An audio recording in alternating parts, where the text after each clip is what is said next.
네, 안녕하세요. 개미처럼 차곡차곡 오늘도 출발해 보도록 하겠습니다. 오늘은 좀 종목을 계속 주말 동안 골랐는데 너무 할 게 없는 거예요. 그러다가 제가 이제 바이오 쪽은 정말 쳐다도 안 보는 그런 쪽인데 테마성으로 움직이는 바이오 종목이 아니라 재무나 아니면은 좀 확실히 규모가 있는 그런 회사 중에 하나를 골라 봐야겠다 생각을 해갖고 SK 바이오 사이언스 한번 분석을 해봤습니다. 바이오 테마는 좀 이렇게 금리가 내려가면 수혜주예요. 왜냐면 자금 조달이 수월해지고 이자 부담도 적고, 그리고 영업이익에 직접적인 영향이 있겠죠. 아무래도 이제 빌리는 돈이 이렇게 굉장히 액수가 크다 보니까 요 금리가 얼마나 오르냐에 따라서 회사의 부담이 많이 가는 그런 업종이기 때문에 건설 쪽이랑 비슷하죠. 이제 연구개발이나 그런 거 할 때 은행에서 좀 돈을 많이 빌리는 그런 테마다라고 할 수 있고요. 이제 미국에서 이제 기준금리나 가능성이 올해 3회까지 전망이 되고 있는데, 지금 뭐 이건 이제 생산자 물가 지수가 막 목요일인가 금요일에 나오면서 0.5 비컷 이야기도 있었는데 요 가능성은 좀 사라졌는데, 아무래도 9월 금리 인하는 아직은 인하를 할 것이라는 전망이 우세하다. 84%인가 그렇거든요. 뭐 가봐야 알겠지만, 또 8월에 잭슨홀 미팅 있잖아요. 여기에서 파월이 좀 무슨 말을 하느냐, 요거 굉장히 중요하고, 좀 8월이 그런 것 같아요. 아무래도 시기적으로 봤을 때 주가가 좀 안 좋은 가능성이 더 크고, 또 그리고 이게 FOMC도 8월 달에 없고 이제 잭슨홀 미팅 여기에서 그게 나오는데, 좀 그런 것 때문에 좀 수급이 전반적으로 좋지가 않죠, 8월은. 그래서 좀 보수적으로 시장을 대응하고, 그리고 현금 비중을 어느 정도 한 30% 이상 그 정도 갖고 있는 게 좋을 그럴 때입니다. 9월까지도 그런 현상이 좀 두드러지기 때문에, 또 우리나라는 특히 이제 세제 개편안 그게 아직 해결이 안 됐죠. 좀 코스피도 보시면 이렇게 움직이는 게 좀 답답해요. 여기 3200 구간에서 요 구간이죠. 횡보를 꽤 오래 하고 있는데, 여기에서 이만큼 횡보하고 한 단계 올랐던 거 생각을 하면은 좀 횡보 구간이 길죠. 위아래 폭도 좀 넓고. 그래서 지금 뭐 상황이 그렇게 좋은 상황은 아닌 것 같다, 저는 그렇게 생각을 하고요. 그래서 뭐든지 이제 보수적으로 대응을 하시는 게 좋아 보입니다. 그래서 다시 종목 분석으로 돌아와서, 이 SK 바이오 사이언스는 좀 영업 적자가 아직 지속 중이에요. 지금 373억 정도, 이번에 전분기 적자가 150억. 근데 요게 373억으로 확대가 되어 있는 그런 상황이죠. 그래서 아마 주가도 좀 조정을 받은 것 같은데, 근데 이제 영업 적자지만 재무 건전성은 좀 좋은 편이에요. 재무 건전성이란 건 뭐냐면, 돈도 못 벌면서 은행에서 돈도 뒤지게 많이 빌려갖고 이자도 많이 내야 되고, 그래서 좀 회사 재무 여건이 좀 안 좋아질 가능성이 더 크다. 그거는 재무 건전성이 안 좋다라고 볼 수 있는 거고, 좀 모기업이 탄탄해서 그런지 몰라도 부채 비율이 이제 40% 내에서 관리가 되고 있고, 영업 적자가 계속 나는 이유가 독일 CDMO 회사죠. IDT 바이오로지스, 요거를 인수를 했다고 해요. 아마 완전 인수를 한 건 아니고 3천억 정도 들여서 지분 60% 정도 인수를 하면서 이제 유럽 쪽에 제품 판매나 아니면 활로를 뚫는 그런 작업을 했다. 맞아. 이 CDMO라는 게 뭐냐면, 반도체로 치면은 파운드리 같은 거예요. 그 신약 개발부터 해갖고 생산까지 다 위탁 받아서 협력사와 같이 만들어가는 그런 개념의 제약회사라고 할 수 있죠. 근데 이제 이 IDT 바이오로지스가 아니구나, IDT 바이오로지카, 여기도 이제 아마 이번에 영업 적자가 한 150몇 억 그 정도 난 것 같고, 150몇 억을 지분 60% 갖고 있고 그걸 떠안았으니까 아마 여기에 추가가 돼 있겠죠.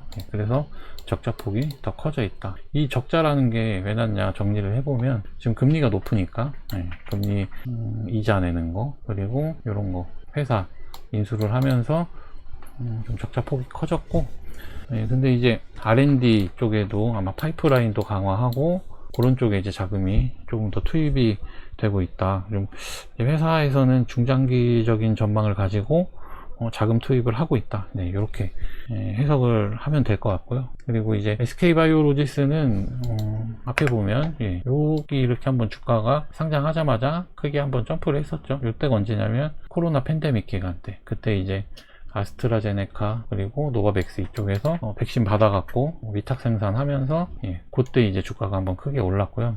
그래도 요게 이제 팬데믹 기간이 끝나면서 이제 백신을 사람들이 적게 맞잖아요. 요즘에도 코로나 바이러스가 가끔씩 확진이 나오고, 이제 고령이신 분들은 백신을 아직도 맞아야 되는 걸로 알고 있는데, 아무래도 그쪽에서 매출이 줄어드니까, 그리고 유동성 자금 회수하면서 미국에서 금리를 이제 크게 올리다 보니까 이제 제약사 쪽에서는 아무래도 부담이 되죠. 그런 이유로 주가가 좀 과하게 조정을 받았는데, 좀 그래요. 저는 여기 한 20만원 요쯤에서 물리신 분들이 이 방송을 보면 좀 기분이 안 좋으실 수도 있을 것 같은데, 좀 아무래도 중장기적으로는 저는 이 회사가 성장을 할 것으로 보기 때문에 분석을 하는 거라 너무 그렇게 안 좋게 좀 안 받아들이셨으면 좋겠고, 중장기적으로 실적 개선 가능해 보이고 주가 전망도 중장기적으로 보는 게 맞을 것 같고, 현재 바이오 테마 중에서 재무 건전성 그리고 회사 역량을 고려를 해봤을 때 상당한 저평가 구간인 것 같다. 가 제 의견입니다. 그리고 차트적으로 보자면 이게 특징적인 게 뭐냐면, 지금까지가 아니고 여기에서 이제 주가가 쭉 하락하기 시작한 구간부터 딱 봤을 때 224일선을 지지를 했던 적이 없어요. 한 번도. 여기 보면 검은 선이 224일선이거든요. 여기에서 잠깐 닿다가 빠지고, 여기도 거의 근접했다가 한번 빠지고, 여기도 잠깐 닿다가 바로 빠졌죠. 빠졌는데 이번에 올라오면서 여기에서 크게 양봉 하나 나오고 버텼어요. 버티다가 결국엔 빠졌는데, 요 구간이 아마 의미가 있지 않을까, 저는 그렇게 생각을 합니다. 그리고 빠져서 이제 쭉 빠진 게 아니라 바로 다시 224일선 쪽으로 도전을 하고 있죠. 이게 좀 의미가 있어 보여서 차트를 한번 분석을 해봤고, 이렇게 보면 요것도 의미가 있는 게 뭐냐면, 5일선이랑 21선, 이제 60일선 이런 단기 지표들이 주가가 빠지면서 같이 이제 112일선을 못하고서 같이 이렇게 빠졌었는데, 이번에는 좀 특징적인 게 112일선을 올라탔죠. 21선이. 그리고 5일선도 잠깐 빠졌다가 다시 올라오고 있고, 좀 60일선도 이제 112일선 위로 어느 정도 올라타 있는 모습이고요. 그렇기 때문에 이게 이제 차트 진행이 어떻게 될지 한번 예상을 해보면, 이렇게 그어보면 고점은 낮아지고 저점은 그래도 올라오거나 버티고 있고, 요 중심봉의 평균값으로 봤을 때 요 라인을 기준으로 해서 고점이 내려오면서 이쪽에서 만나는 삼각수렴이 진행이 될 수도 있겠다.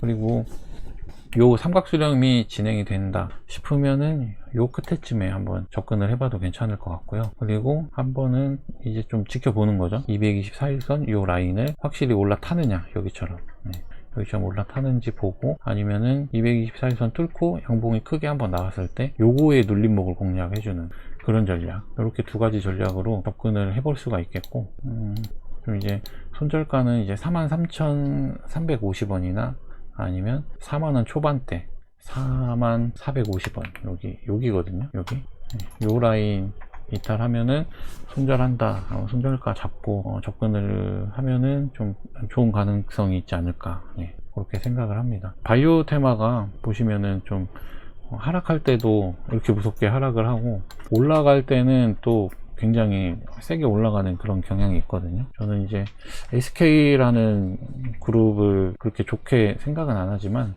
그것도 바이오 쪽은 나름 보니까 역량 개발을 꾸준히 해왔고, 그리고 재무 관리가 무엇보다 좀 힘든 상황에서 잘 되고 있는 게 인상적이라고 생각해서 이 종목을 한번 추천을 해봤고요. 우리나라 세제 개편안이나 그런 거에 대해서 좀 아직은 확신을 갖기가 좀 어려운 위치니까 시장 상황을 좀 면밀히 체크를 해가면서, 이쪽은 아무래도 금리 인하가 종목에 영향을 크게 주기 때문에 미국 쪽 뉴스도 계속 시황 체크를 잘 하고, 그리고 투자를 하시기를 권장드리고요. 아까 또 처음에 말씀드렸듯이 지금 위치는 주가가 빠진다, 지수가 내린다, 뭐 그런 차원이기보다는 현금 확보를 좀 그래도 어느 정도 실드의 한 4분의 1 이상 그 정도는 하고 있는 게 좋지 않을까, 그렇게 생각이 되어지는 구간이니까 잘 참고하셔서 대응하시고 좋은 투자 하시고 부자 되시기 바랍니다. 오늘 분석은 여기까지 하겠습니다. 구독과 좋아요 부탁드립니다. 감사합니다.